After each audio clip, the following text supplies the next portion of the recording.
Okay. We're going to start the show. Ready?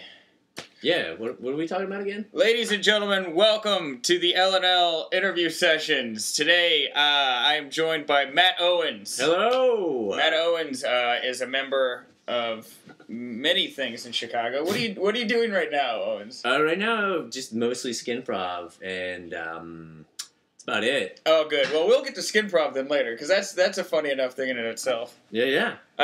Yes, and in the green room to my right, occasionally we've got today Warren Phoenix Johnson and Travis Tack. They'll be interviewed later. But you'll probably hear them. But you'll probably hear them saying things, and if they were nice, they'll keep it soft in the other room for us while we talk very important business. We have business. We're men of business. Very important business. I'm such business-like, I've got a stopwatch here, so we can actually track how long. Well, we can already do that there in the timeline. Yeah, don't put the phone right by your audio equipment. It's going to make a buzzing sound. Okay, well, Matt, let's start with improv, yes? Sure. So you've been improvising in Chicago for how many years now? 6? I think I came here in 2005 or 2000. I can't remember the exact year. Okay. It was June 1st. I believe it was 2005. You remember the day, but not the year. Yeah, because it was a very distinct date, and I have 2 friends that moved on the exact same date. Okay. But I can't remember the year, so that's maybe the years are long, but the days are short. I don't know.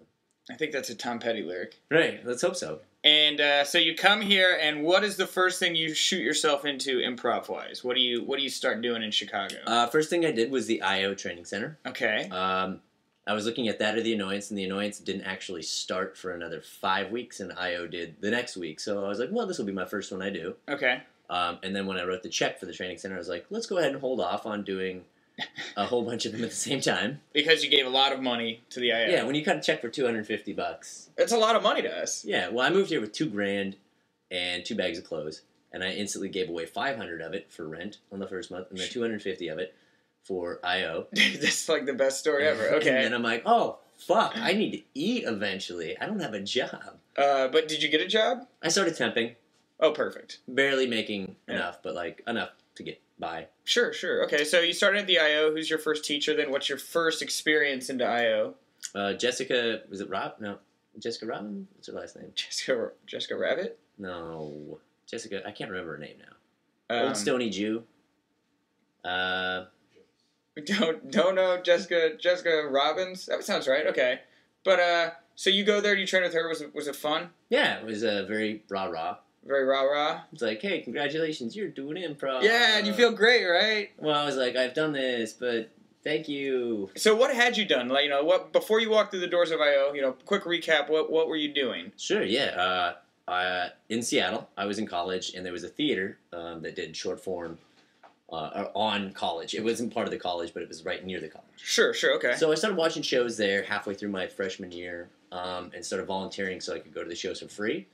And then I got classes, and then I auditioned and got in at the beginning of my sophomore year. So I spent 4.5 years doing short form, learning how to produce a show, doing like movie voiceover, dubbing, a lot of shit like that. And so in Seattle, you kind of like had a good thing rolling. Yeah. Well, it's one of those things where a lot of people say this, but I don't know if they really mean it. It's like you're like the biggest fish in your respective pond, but there's nowhere else to go. Yeah. So you want to know if you actually have the chops to do it, so you have to move to Chicago. Right. Because if you have chops, then you can make it here. It's like the whole, the dumb shit saying, like, if you can make it in New York, you can make it anywhere. Well, it's sort of the same thing with improv. If you can do it in Chicago, you could probably, feel good about the fact that you were doing it all right in your hometown. Yeah, no, for sure. I mean, like, you go outside of Chicago after doing Chicago Improv. I mean, people think you're a real somebody. Yeah. I mean, even if you're doing nothing, you're doing a VFW show in fucking Soap Lake, Washington, and people are like, you are amazing. Dude, I did an American Foreign Legion show like a week ago for a bunch of people in their like 90s and shit, and it was great. I mouth fucked a salmon. I'm sure they really loved it. They loved it. They ate it up. They were like laughing in the aisles. It was great. Old people loved the dirtiest comedy. They're just like, oh, I remember when I couldn't say this. Or go to jail. Right? It's like, oh, you kids, you rebels. He goes home for a week. He's just telling his old wife, I'm going to mouth fuck this salmon.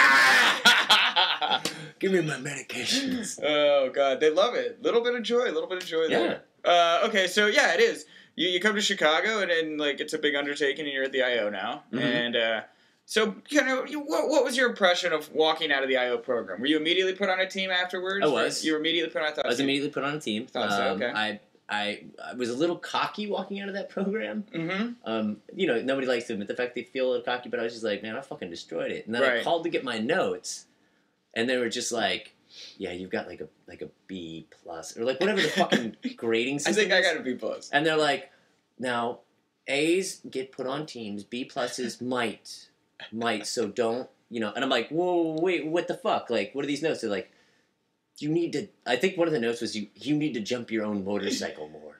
You need to have You need to jump your own motorcycle? Yeah, and I was like, what the fuck? Like, what is this, like, who writes metaphors for notes? Like Noah. Yeah, well, yeah. Noah wrote. But I was just like, you just be like, you don't play for you a lot. Like, that's great. You need to jump your own, whatever it was. So I got out, and I was, like, kind of worried, and then I got put on a team. Were a lot of people out of your class put on teams? I would say almost all of them. Not all of them, but, like, there was 2 teams created, and of my class, I think 12 of the people in my 18-person class got put on a team. That's and amazing. 1 out of the other class got put on a team, which was Chris Bragg. Okay. That's a very, very high percentage. It was. Yeah. I mean, we had a great class, and we were really actually hoping that they would just make that class a team, but they didn't. They split us between 2 broken up teams. Okay. So, and then how was heralding? You were on this herald team. It was good, and then it was good for those 3 months. For those, we should fill people in heralding. Right. Which is kind of doing the herald, which is a form devised by Del Close, not IO. No. That is, 3, opening scene, 3 beats, game, 3 beats, game, wrap up. But not games like short form games necessarily. Right. It's an esoteric. It's a way to say, like, we have to do something to keep the audience from fucking putting a gun in their mouth or realizing that they're watching theater. What is it? What's it called when everyone just decides to lay on the ground and yell disassociative words? It's called a game. That's a game? That's a game. Is that entertaining?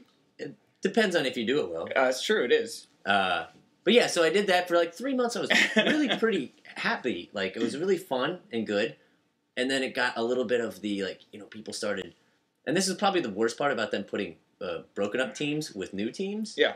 Like, if they just have everybody go through new, like, I think you're going to be a lot more mentally stable because you get on with, like, 4 people who were part of a team that got cut. And everybody else is just like, this is going to be great. We're going to have a great time. And then those 4 people are like, I heard we might get cut. Yeah, right. And you're like, what are you talking about? That happens so quickly there where it's just like, yeah, but here's the reality, man. Watch your ass, Yeah, and you're just like, oh, shit. So from like 3 months until like the year, I don't even know if we hit a year. I think it was like 8 months or something. Until we got cut, there was always this like, everybody had some sort of background panic of like, oh my God, we're probably going to get cut. And I was just like, chill the fuck out. And then I got cocky again, thinking I was going to get put on another team. Oh man, I would never associate you with cocky. That doesn't make sense. Yeah. Well, but this is the thing that threw me off. The schedule came out, and everybody who got cut got pulled aside by my coach before our last show. Okay. And he talked to them. And then he pulled everybody else aside and told them what new team they were going to be on. Oh, weird. But he didn't pull me to either group. Oh, okay. So I was like, so I walked to him. I was like, hey, did I get cut or did I get put on a new team? He's like, no, you're not cut. They just don't know what team they want to put you on yet. I was like, all right. So it goes by, and then 2.5 weeks later, the new schedule comes out. I don't see my name, and I call him, and I'm like, hey, did you ever hear back on what team if they're gonna? He's like, oh, they couldn't find a place for you. Sorry. Wow, And they fired you over the phone, not in person. Yeah. Oh, that's the worst. So I was just like, and that was a coach that no longer was coaching because he got cut as a coach. Oh, then he's even more bitter to tell you that. He doesn't want to be that dick. So I was like, all right, well, fuck, all right. And then like 4 days later, somebody emailed me and they're like, hey, just a heads up, auditions are happening in 2 months. You should really come audition. And I was just like, what the fuck are you talking about? What a fucking kick in the junk, yeah. Like, I don't, They're like, I want you, but we don't want you yet, because, Right. Then you hit that weird middle ground where it's like... So I got really, bitter's a bad word, jaded's a bad word. I would say, fuck all. I just like, fuck all. Like, nobody's gonna give a shit about what you do in improv. Like, it's all moot. Like, you think you do well. Your family, they care. My parents ask me every time I call them, they're like, so you making any money with that? And I go, no. And they're like, oh, how's your day job? And I'm like, all right. Tough subject. Let's not go there. Yeah, it's fine. It's just they have no idea what I'm doing, but they're happy I'm doing something that makes me happy. Yeah. My parents are very, very much the same way. So, did that, kind of walked away from that, just decided I was like, I'd done Annoyance at the exact same time. Okay. Kind of got a little more indoctrinated with the Annoyance. When at this point did we start working on the Rebellion? Because I know it had to be Rebellion was when we were interning. Yeah, I thought so. It was before I even graduated classes. Yeah, so, wow, yeah, because I started the Rebellion the day I pretty much got put on a Herald team, which I guess I think I had been on a Herald team then, because you were interning... Because the Playground run started in, let's see, June of... 07? I have the posters for some of them on my wall. It had to have been 07 because I talked about meeting Craig. Yeah. McCarty, and that was right around the same time. We miss Craig McCarty. Yeah, he's doing well, though, I think. I saw pictures of him. He seems to be having fun and doing improv. So, yeah, June... You started we talked about it at the Annoyance. I think I finished up my internship and you were still there. But you'd been talking about wanting to do this punk rock show that was just like, man, it's just fucking like punk rock, it's in your face, do whatever you want. I'm fucking 23 and fucking young, dumb, full of cum. I'm drunk every night. I don't even know how old you were. But like, it was just like, I'm gonna do this as hard as I can. I was like, you know what? Yeah. Call me when you do it. And sure as shit, like, you put up the Rebellion, and I was like, that looks awesome. Right. And then you had one show, and then the second night, or like after that show or something like that, you called up and you're like, hey, do you want to do this? I think we're going to be light a few guys. Like, do you want to do it? And I was like, yeah. And that was where I was talking, like, I think that's where I found that post. It was like, can I drink during the show? Right. And you're like, yeah. And I'm like, can I drink on stage? And you're like, yeah. And I'm like, yeah, I'm down. Because to me, that was like the biggest, like, fuck you to the establishment in my head. Was the fact that you were drinking on stage. Yeah, well, because, like, coming from Seattle, where it was very much like, you don't drink before shows, you don't do anything like that, it's very family-friendly, it's very nice, it's light, and then afterwards you have a couple beers. But, like, this I was just like, oh, fuck all. Yeah. We're gonna get drunk and yell, and so we went out and did that. And Andrew Brandt. Well, and I talked about the fact that what happened? I walked into the theater, and I go, Nick, there's 2 ladders on stage. And you're like, yeah, there is. Yeah. And I was like, why? Because they're dangerous. And I go, okay, are you sure it's not because you just didn't want to take them down after hanging up the Death by Thunder thing? No. And you're like, fuck you. You're an idiot. And then you walked away, and I was like, all right. Something, and there was something else happened that I put in that blog, but it had something to do with you calling me an idiot and then asking me to have a beer to spray on the audience. Mm-hmm. So, that was the Rebellion. That seems about right for the Rebellion. Yeah. I really got myself worked up when we did those shows. Oh, yeah. I was really into it. I really wanted to put across a strong message there. And you did. Of complete anarchy and chaos. Yes, indeed. Complete and total anarchy and chaos. So that's how we met in the Rebellion. Okay. And we did several runs. I think I did it up until the bitter end. Dude, yeah, towards the end, I mean, it went through such an evolution, and this isn't a podcast about the Rebellion by any means, but it went through a lot of incarnations and stuff. It even had, like, that minor incarnation of Cakewalk. Minor incarnation. And then, of course, we did Gypsy Fuckfight, too, which I always thought was the, like... It's still around. It's still around, I mean, it's not like it's dead, but, it was kind of like Hodgepodge 2 for me. Like, I walked in, and it was just, like, a new set of people that I didn't put together, which was great. Because, like, that, in Gypsy Fuckfight, I just get to show up and say offensive things. Yeah. Yeah. Thank you for that. I appreciate, I do what I can, and sometimes I listen. Sometimes I'll heighten. Sometimes when somebody says we're in a boat, I don't say, fuck you, Ed McMahon. Actually, that's the best response ever to that. Because then I declare that you're Ed McMahon, and I don't like you. But I didn't say that we weren't in a boat, so... Fair enough. All right. Yeah, deconstructed that 2-line scene, motherfucker. So anyway, let's where are we at? So Rebellion, IO, Annoyance, Gypsy. Let's talk current prod. Let's talk Skin Prov a little bit. So tell everyone about what this is. The only improv you do right now is Skin Prov. What exactly is Skin Prov? Skin Prov is a chance to feel extremely free, and not just in like the sense that like you're in your underwear, but there's nothing. There's nothing I'm gonna say while doing a scene that's gonna make me feel stupider than I look right now. So you are improvising in your underwear, though, yeah? Yeah. Well, it starts out, for those of you who haven't seen it, I encourage you to go see it. It's $5. It's midnight Saturdays. No, it's a lot of fun. There's a lot of mediocre improvisers and a lot of buff dudes. Well, actually, take that back. There's no buff dudes now. It's kind of like a pro wrestling show. It's sort of. Okay. It's like half spectacle, half like, well, it's like when you go to a mediocre strip club that has mediocre food. Like, you're like, the food's decent. Right. The food isn't bad. The oyster bar is delicious. It's good. And there's like, maybe Candy will dance tonight, but for the most part, it's just like, I'm going to drag myself in here every Saturday hoping for that perfect combination. Yeah. But you're rarely ever there. But it's a super fun show. I think we just had the longest rant of a metaphor ever in a podcast. I don't even know where you were going with that at the end there. You were just kind of like free associating things, right? I don't know. Yeah. It's okay. But, I don't mean to shit on Skip Improv. It's probably my favorite show in the world. I actually think it's probably one of the best shows for somebody who has any fear of improvising.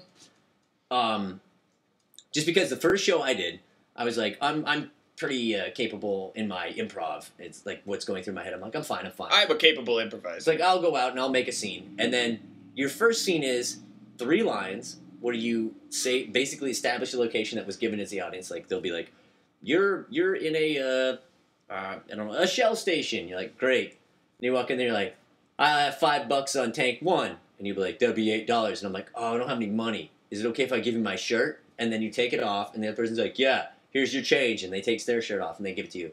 And you're like, that's the first scene is just taking your shirt off. Yeah, because it gets hot. Right, a lot of times it gets hot. It's like, welcome to Iceland. Boy, it's hot here. Let's take our shirts off, Whatever it is, but it's great. It's a lot of fun. Well, Iceland is very hot. Greenland is cold. Vice versa. Whatever. I don't give a shit. I'm just saying, man. If you're gonna bring all these countries into it and stuff. All these countries. All these countries and stuff. All these 2 countries. All these 2 countries. Yeah.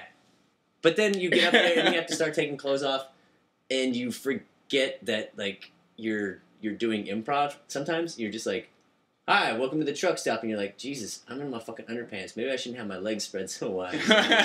Do you flash your dick? Do you find yourself flashing your dick at the audience? No, never all. No. What? Yeah. You said that with kind of a smiley grin on your face. I want the people to note that. They can't see your smiley grin. I wanna have underwear that are so small that my dick falls out. Like, is that what you do? No, but that would be amazing. Then do it. I don't think that they fucking fight you on they'd lose their liquor license. Would they? Yeah, if you have nudity in any place that serves alcohol, you lose your liquor license. Mm. So let's not do that. Yeah, but that Mick Napier puts that together, yes? Does he still do it? Yeah, still doing it. So you still get to do shows with Mick, who's which is the weirdest thing in the world to me. I came to Chicago with like all these people that I knew of in Chicago. Mm-hmm. They're like, heard of the Del Close, obviously he's dead, and then you're like, oh, people like all these people that are doing stuff at Second City, all the people that are doing stuff at IO, and then Mick Napier, like this rebel, like director, awesome, and then you volunteer at the theater and you get to meet him and you're kind of awestruck, and then I'm like, man, if I ever got a chance to do a show with Mick Napier, how awesome would that be? I'd feel like I'd fucking hit a pinnacle point in my life, and then I get asked to do Skin Prof, and I'm like, oh, this show I get to do with Mick Napier. You had to whore yourself for it. You're just like, yeah. I'm doing a show with Mick because I'm willing to take my clothes off. Oh, dude. Dude, that's every terrible casting couch session right there in one. But it's public. It's public casting couch. But it's great. I mean, it's fun because, as much as we try to make it sexual, nobody in the audience makes it sexual. But you are trying to make it sexual. No, not really. No, you said that. I would really hope You said that. There's times in my life where I was like, man, I really hope I go do a Skin Prof show tonight. Some bachelorette party's there, and one of her slutty friends who's in is just like, I want to fuck that guy. Does that happen? Never. It doesn't? Not once. So it's like being a stripper, but not for the pussy, but for the glorification of getting to do shows with There's a lot of idols? pictures afterwards. They're like, you're funny. Can I get your picture? And then they're like, you look at his package. And then they leave and they go get hit by their boyfriends and have sex with them. I don't know. You think you just said they got hit by their boyfriends? Do they have bruises and shit? Probably. The saddest bachelorette party ever. I need to get out of the house. Okay. So we'll do this. We'll close it up here. Locked and Loaded is the new project. This feels a lot like a little bit like the Rebellion on Crack. I feel like. This is amped up Rebellion. We're not gonna have a band that plays 6 covers. I love Death by Thunder, but it was like same 6 covers at the front and then a couple original songs at the end. Yeah, this is gonna be like we are putting on a show where an entire label is behind it. Like they want to fucking do this, They're crazy. It's a long show. Like, not gonna lie, it's what 10 to 1. 10 to 2? 10 to 3, motherfucker. We've got 5 hours. 5 hours. Who puts a show up at 10 o'clock at night that runs 5 hours? I do. Exactly. I walked in and he looked at me kind of like, so you want me to give you every Saturday night in September for 5 hours? And I was like, yeah. He's like, I couldn't book anything else on Saturday nights. I was like, no, don't worry, I'll take care of it. I'll bring in all kinds of bands and comics and artists and, body painting came later. And body painting's gonna be there? Yeah, dude. What night? First 2 weeks, there's gonna be live body painting by LecoVision. He's gonna have some nude female models that he's going to be...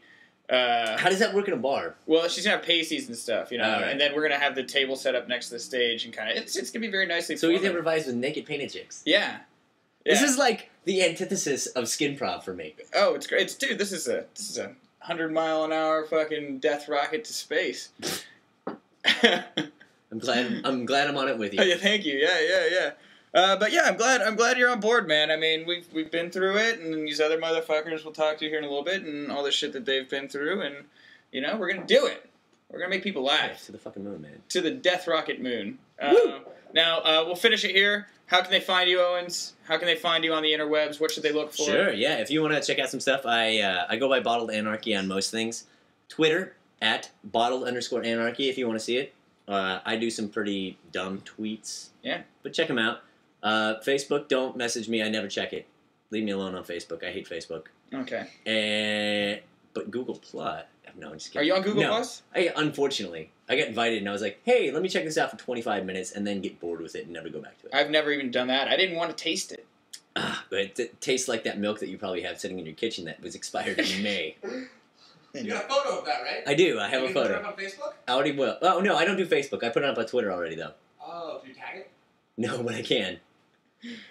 And now it's out there for everyone, isn't it? Well, ladies and gentlemen, that concludes this episode of the LNL interview sessions. Thank you for listening. We'll have some more interviews up here shortly. And check out Locked and Loaded, September 3rd to September 24th at the Underground Lounge. Free pizza. Bye. Bye.